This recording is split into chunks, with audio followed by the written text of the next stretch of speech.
the crazy thing is, I had someone tell me that, it's not if you're going to get breached anymore, it's when you're going to get breached or whether you realize you have been already. Sean Shinneman, the technology reporter at the Dallas Business Journal, just wrote this article on cybersecurity and how it's affecting Texas companies, which can face expensive penalties from the state if their data is breached and they fail to notify consumers.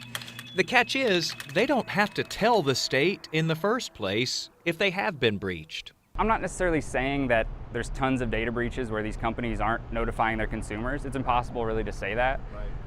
But that's kind of the point, right? That we don't really know. We don't know, exactly. So how do you provide oversight if you don't really know how often something's occurring?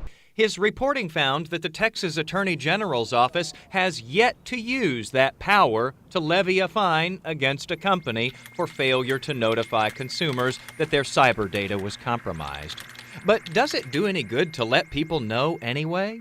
Consulting firm Javelin found that 42% of consumers think that those warning notifications you get when your data is compromised are really just a way for companies to cover themselves.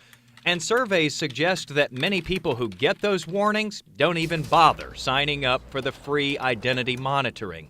Some experts call that breach fatigue. I think certainly breach fatigue is probably an issue. I mean, the research we've done in the past shows, high numbers of people getting multiple notifications per year, right, of breaches. So, I mean, if it was a retail breach followed by a healthcare breach followed by, something else, it's like it can be pretty tiring. Michael Kaiser, the executive director of the National Cybersecurity Alliance, says a big problem is still that passwords are often too weak and overused. Password hygiene is still pretty low in this country. But he describes cybersecurity awareness as improving now. I think, in 5 years ago, it would have been needs desperate help.